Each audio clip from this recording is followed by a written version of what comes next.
Hallo Leute, hallo meine Freunde. Ich melde mich nach überstandener Krankheit wieder und freue mich heute Videos zu drehen. Es geht heute um den Stridor. Stridor war immer cool, hatte ich aber leider nie. Wir hatten den Nightstalker. Doch, mein Bruder hatte den Stridor. Ja, das weiß ich noch. Leider haben wir den Vintage nicht mehr, aber ich kann euch ja den Origins zeigen. Hier ist ein Artwork. Hier das Mattel-Zeichen. Diese Zügel gab es früher nicht. Den Helm gab es. Aber ich war mir nicht sicher, ob wir für den Nightstalker einen Helm hatten. Ich glaube nicht. Er hat ja jetzt bei der Origins Version 2 einmal diesen und einmal diesen. Die Artworks sind natürlich immer mega cool. Warum hier der He-Man drin sitzt, weiß ich nicht. Warum sitzt nicht der Fisto da drin? Hier hinten, ganz versteckt, sind die blauen Schussattrappen. Der Schwanz, die Kanone, der Sitz. Hier in diese Löcher kommen die Waffen rein.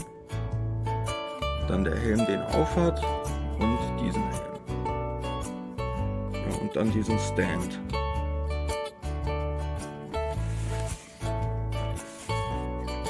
Dann ist hier das Artwork von hinten. So. Stridor mit He-Man. Ich dachte erst, es wäre Battle Armor He-Man. Castle Grayskull. Und hier die Wave. Pass auf, habe ich jetzt endlich gekriegt. 2 Stück. Also haben wir die Wave voll. Ja, da fehlt mir noch ein Flying Fist He-Man zum Auspacken. Hier sind die Action Features. Dass man den Helm aufsetzen kann, dass man den Stand an Castle Grayskull andocken kann und wie man den Stridor positionieren kann. Dann hier auf der Seite ist wieder so ein cooler Drache. Diese Tiere sind einfach mega cool. Schade, dass es nicht so Drachen gibt zu kaufen, gell? So ein Drachenset, so wie den hier, der ist natürlich unübertroffen, jeder kennt ihn, gell? Vom Dragon Blast Skeletor. Oder Drachenrüstungs Skeletor. Ja, das war die Box. Und dann habe ich hier euch mal gezeigt, wie ich ihn aufgestellt habe. Ich habe natürlich den Fisto reingesetzt. Hier die Zügel habe ich ihm gegeben. Dann alle Schüsse, auch nach hinten. Und dann habe ich einen Faker unten drunter gemacht, ohne Rüstung, aber mit Schwert. Damit man, er ist schon fast besiegt, sagen wir mal so. Und jetzt überspringt ihn Stridor als Zeichen der Demütigung noch. Fand ich so cool. Sieht, wie ich finde, super cool aus. Ja, ohne den Stand konnte man den ja früher nicht hinstellen. Er hat hier einen Fuß abgewinkelt und die anderen 3 standen auf dem Boden. Die Beine konnte man nicht bewegen, so wie hier. Hier kann man ja alles bewegen. Die Füße hier, die Gelenke, alles, die Waffen. Ja, und ich habe ihm diesen Helm aufgesetzt mit dem Horn. Ja, finde ich cool. Und alle 4 Pfoten sind vom Boden abgehoben. So wie bei einem echten Pferd.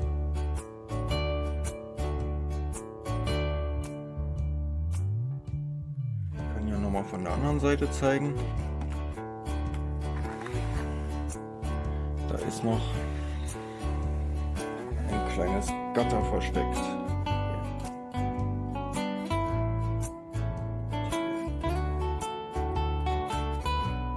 Die Aufkleber sind natürlich super cool.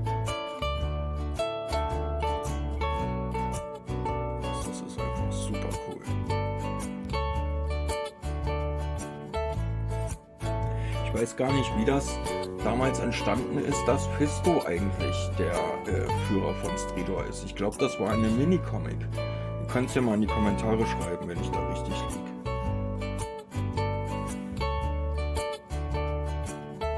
Das Gesicht ist super. Machen wir den Helm ab. So mit den blauen Augen. So steht er meistens, wenn du ihn kaufen kannst, als Vintage da. Ohne Helm, ohne alles. Das Maul ist beweglich. Man kann es auf und zu machen. Ja, hier.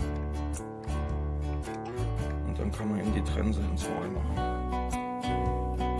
Ja, hinten der Blaster ist auch beweglich. Und dieser Schuss. Der Schwanz natürlich auch hier. Alles in allem eine gelungene Figur, finde ich super. Nur was ich schade finde, keine Aufbauanleitung und kein Mini-Comic bei keinem Fahrzeug. Das wäre doch super cool, wenn bei den Fahrzeugen auch ein kleines Mini-Comic dabei wäre. Ja, ist meine Meinung. Ich weiß ja nicht, wie ihr dazu steht, aber ich fände es cool. So, liebe Leute, dann war's das für heute. Stridor, Fisto und Faker sagen Tschüss. Und ich natürlich auch. Dann bis dann. Auf Wiedersehen. Ciao. Vielen Dank fürs Zusehen. Tschüss.